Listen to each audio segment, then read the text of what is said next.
Alright everyone, we are here to talk about non-model related topic. I play with radio control helicopters. Some of you probably saw a helicopter buzzing thunder paws in an earlier video. And Elder Moulton here is going to ask me some questions. So we're going to do an interview. Alright? We cheated. We prepared the questions ahead of time. Yep. Okay? I'll be honest, because he knows little or nothing about RC helicopters, correct? Little or nothing, probably nothing. So this is going to be a learning experience for him. Okay? And I'm going to let you start with the first one. Alrighty. So John, Yeah? tell us about the different types of helicopters. RC helicopters. Okay. We're going to talk about that. There are many different types of RC helicopters. There's the kind you buy at the mall, the kind you buy at the toy store, the kind you buy at the hobby shop. Okay? Okay. And the first thing we're going to talk about, the kind you buy at the store, toy shop. Okay? Because that's what I have in hand. I have, right here, a dual rotor helicopter. It's a little flying UFO. Okay, and Thunder's probably going to jump in frame pretty soon because he loves to try to eat this thing. Can they see him on frame? Okay. He just kind of meeped at it. He really thinks this is a fun thing. He loves watching them fly. This is a infrared. We're going to talk more about that in a little bit. It's infrared. Here's a controller. The toy store helicopters, usually to charge them, all the batteries are in the controller. You will plug them into the helicopter. And I always get that upside down. Yeah, that was working. And I got a little too much into it. You plug them into the helicopter, and then you put a charge button. And it'll charge. Okay? This is also a single channel helicopter. Again, all it can do is go up and down. It can't go right, left, forward, backwards. Then we have the more advanced toy store helicopter. This one. It's a dual rotor as well. Okay? Supposedly, this one can do more than go up, down, right, and left. I say supposedly because it doesn't fly. It kind of crashes. That's its main mode of operation. It'll get up off the ground and then immediately crash into something. It was a complete waste of my money. Good thing I didn't pay over $10 for it. Okay? Now, this is kind of what you're going to find when you go to the mall and look for helicopters. All the mall helicopters are dual rotor. What you get off the back of them is a tail rotor. That tail rotor is used to tilt the helicopter to get it to go forwards. Okay? Those aren't very good. You can't fly them outside. If there's any wind, you're going to crash it immediately. They're just no good. This thing I would never take outside. It just won't work outside. Okay? Then we get to a fixed pitch helicopter. What I have here is a Blade MSR. This I did not buy at the mall. This I did not buy at a toy store. I bought it in an RC hobby shop. Okay? I wanted to learn how to fly a helicopter, a real one, and I bought this for training, and I later found out this was an intermediate helicopter, not a trainer. So I've been having a lot of fun learning how to fly this thing. But here's the Blade MSR. It's a fixed pitch rotor. Now, it is, I don't know how many channels this thing is, but we'll talk about that in a little bit. This thing can go up, down, right, left, forward, backwards. It's true helicopter. It's not what they call a 3D flyer. It's not a sport helicopter, it's just a helicopter. Okay? It's fixed pitched on the blades. That means when I give it power, it takes off immediately. Okay? The tail rotor on this is side facing.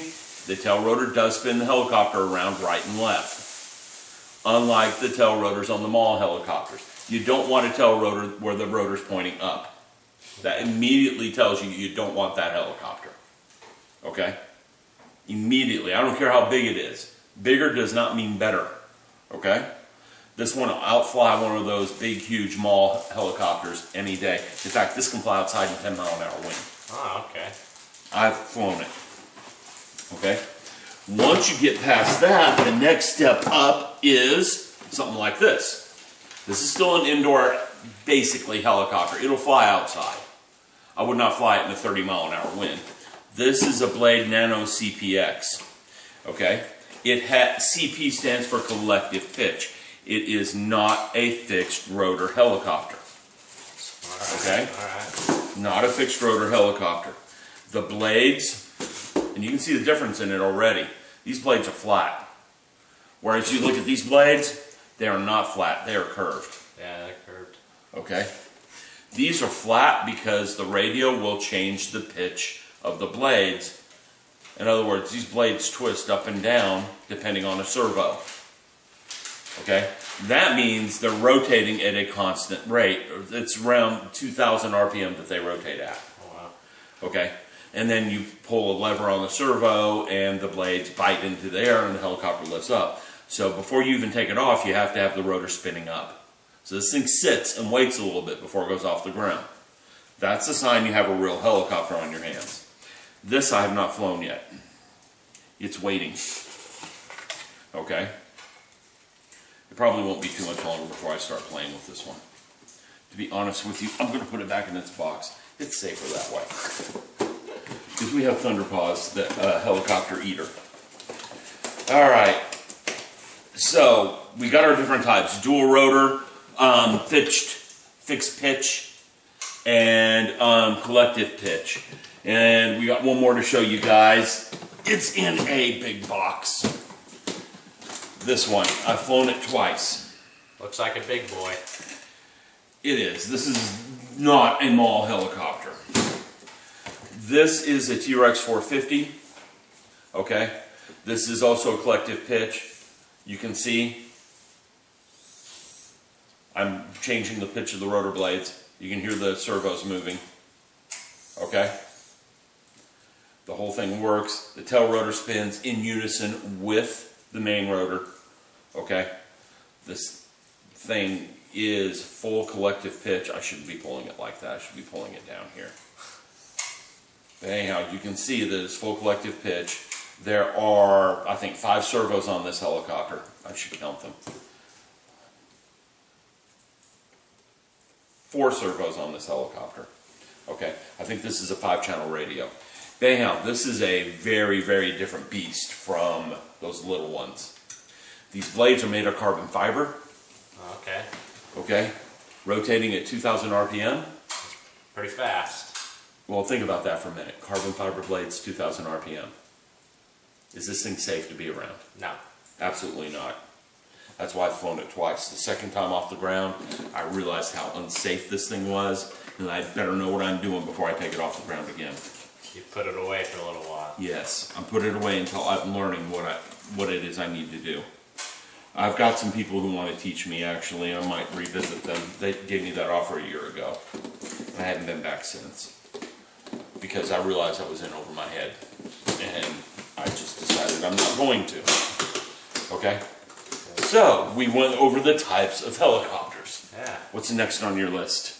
Well, the next on the list would be the different types of radios. Different types of radios. Okay. There are 3 types of radios. We have infrared. That's what this is. This is an infrared helicopter. That's what this is. This is an infrared helicopter. You can tell the infrared's by the controller. They got this big bubble on the end of the controller that's clear. Okay? This thing's got like 3 LEDs on it, on the front of it. The infrared helicopters, no good. No bueno. The reason they're no good is all it takes is someone put their hand over this and your helicopter's out of control. Granted, this little thing hits you, you're going to be like, hey, stop that. But you're still going to crash your helicopter as soon as something gets between the controller and the helicopter. Yeah. So you can't fly it around a pole, you can't fly it anywhere practically, other than in a big room. Okay? Not a problem with this guy because he just goes up and down. There's going to be a video clip of this. Okay. Yeah, I'm going to put it in like bottom left corner or something while we're talking. Alright. And I'm going to make some video clips of this guy just crashing. Okay? After that, you've got radio. And there's 2 types of radio. There is just plain old analog radio and there's digital radio. Analog radio is what you get with the mall helicopters. Okay? Or the air hogs. The mall helicopters, analog radios, you can fly one at a time. In other words, one person flying a helicopter.